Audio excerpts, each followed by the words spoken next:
जैसे कि आप जानते हैं कि हम जो लेक्चर सीरीज चला रहे हैं वो है 9th क्लास की जियोग्राफी में हमने सबसे पहले जो चैप्टर पढ़ा है उसका नाम था size and location of India. उसके बाद दूसरा चैप्टर हमने पढ़ा फिजिकल फीचर्स ऑफ इंडिया।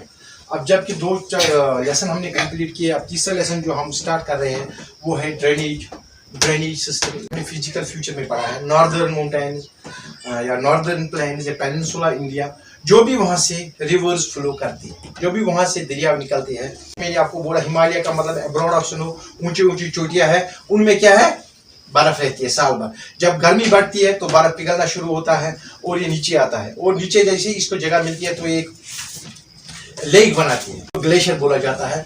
और वहां से वो कैसे नीचे आता है तो उसको बोलते हैं ड्रेनेज सिस्टम। हमें क्या पढ़ना है drainage system in India. Drainage सबसे पहले हम देखेंगे वाटर डिवाइड क्या होता है। वाटर डिवाइड होता है जब दो दरिया अलग अलग से चल रहे हैं, बीच में इनके होते हैं फर्टाइल लैंड से दोआब बोला जाता है। तो ड्रेनेज सिस्टम है इंडिया का, याद रखिए इसमें दो हिस्सों में डिवाइड किया गया है। एक वो रिवर्स जो हिमालय से निकलती है, जो हिमालय से निकलते हैं उनको बोलते हैं हिमालयन रिवर्स। कहाँ से ऑरिजिनेट होते हैं? ये ऑरिजिनेट होते हैं हिमालय से, तो इसलिए उनको हिमालयन रिवर्स बोलते हैं। दूसरा है पेनिनसुला रिवर्स, यहाँ पे निकलती है नारामदा रिवर, इसके साइड में निकलती है तापी, और यहाँ इसको सेंट्रल हाईलैंड और इसको दक्कन प्लेट्यूज बोलती है, या इसको पेनिनसुला बोलते हैं। पेनिनसुला मैंने पहले बोला वो लैंड मास जो 3 साइड वाटर से घिरा हुआ है, और बीच में जो लैंड मास को पेनिनसुला जो यहाँ से रिवर निकलती है ऑरिजिनेट होते हैं, इनको पेनिनसुला रिवर्स बोला जाता है। जो हिमालय रिवर्स होते हैं ये थ्रू आउट द ईयर इनमें पानी रहता है, चाहे रेन हो, चाहे बर्फ हो, चाहे गर्मी हो, कुछ भी हो, लेकिन इनमें पानी रहता है। लेकिन दूसरी बात, जब गर्मी होती है तो ये जो हिमालय के चोटियों पे बर्फ होती है ये पिघल जाती है, नीचे आती है मेल्ट होके, और इसलिए ये साल भर इन रिवर्स में पानी रहता है। दूसरी बात, जो पेनिनसुला रिवर इनको पेनिनलिया रिवर्स बोलते हैं, साल भर पानी, इनको बोलते हैं नॉन पेनिनलिया रिवर्स, क्योंकि इनमें साल भर पानी नहीं चलता है। इनमें बारिश होती है, इनमें पानी आती है। जैसे कि यहाँ राजस्थान में मैंने आपको पढ़ाया था लूना रिवर, वो जैसे ही बारिश होती है वो अपीयर होता है, यानी कि रिवर बन जाता है।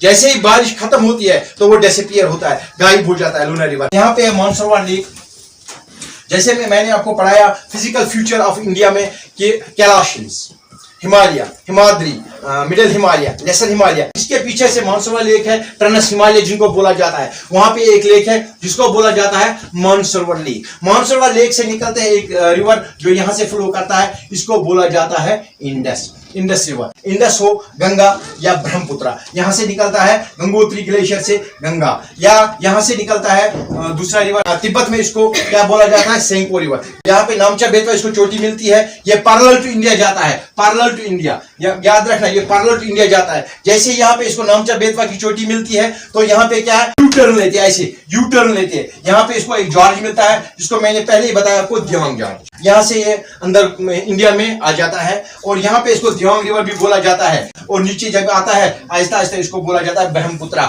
मेन रिवर्स है जो बनाते हैं Indian Himalayan river system, Indian Himalayan drainage system बनाते हैं। यहाँ से रिवर फ्लो करता है इंडस, इसमें आता है, यहाँ से चेनाब आता है, यहाँ से जहलिम आता है, यहाँ से बीज आता है, यहाँ से सतलुज आता है, यहाँ से रावी आता है, ये इसमें जाता है, इसको इनको ट्राइब्यूटरीज बोला जाता है। और जब ये आगे जाके डिवाइड होता है इसको डिस्ट्रीब्यूटरी बोला जाता है, इसको बोलते हैं ट्राइब्यूटरीज और डिस्ट्रीब्यूटरीज। एक टर्म याद रखो, दोआब क्या होता है, डिस्ट्रीब्यूटरीज क्या होती है, ट्राइब्यूटरीज क्या होती है, दोआब क्या होता है, वाटरशेड क्या होता है, वाटर डिवाइड क्या होता है, डेम्स क्या होते हैं, किस रिवर पे कौन सी डेम बनाई गई है, किस पर्पस के लिए, इलेक्ट्रिसिटी पर्पस जनरेट करने के लिए बनाई गई है या इरिगेशन के लिए बनाई गई है, इंदिरा गांधी के डेम कहां पे वाक़ा है, किस रिवर पे वाक़ा है, कौन सा रिवर कहां से निकलता है। एसबीआई जो मैंने आपको पहले बताया, एसबीआई का मतलब क्या होता है, स्टेट बैंक ऑफ इंडिया नहीं, सतलुज, ब्रह्मपुत्र, इंडस, इन तीनों को बोला जाता है। सबसे लॉन्गेस्ट रिवर इनमें से है इंडस, लेकिन इंडिया में सबसे लॉन्गेस्ट रिवर कौन है, गंगा। ट्रांस हिमालय रिवर नहीं है, वो हिमालय के बीच में से ना के पीछे से निकलता है, हिमालय के पीछे से कैलाश हिल्स से रिवर निकलता है, उसमें सिर्फ इंडस, सतलुज और आता है ब्रह्मपुत्र, ये 3 ट्रांस हिमालय रिवर्स है। ट्रांस हिमालय रिवर्स क्या है, जो हिमालय के पीछे से निकलते हैं और एंट्री करते हैं किसी जॉर्ज के थ्रू, कहीं पे एंट्री करते हैं इंडिया में, उनको ट्रांस हिमालयन रिवर्स बोला जाता है। सबसे लॉन्गेस्ट रिवर अगर हम बात करते हैं इंडिया का एज कंपेयर टू इंडिया, तो वो है गंगा। बड़े रिवर की सबसे ज्यादा पानी किसमें होता है, वो होता है ब्रह्मपुत्र में। कंपेयर टू वर्ल्ड सबसे लॉन्गेस्ट रिवर है वो है नाइल। सबसे लार्जेस्ट जिसमें सबसे ज्यादा ट्राइब्यूटरीज है वो है अमेज़न, जिसमें बताया जाता है कि इसमें 11,000 ट्राइब्यूटरीज है। छोटे छोटे 11,000 रिवर इसमें एंटर होते हैं। दूसरे होते हैं पेनिनसुलर रिवर्स। पेनिनसुलर रिवर्स कौन से होते हैं? पेनिनसुलर रिवर्स वो होते हैं जो कहां से निकलते हैं, तो यहाँ पे निकलते हैं, इंडिया के बीच में से निकलते हैं। जैसे महानदी हो गई,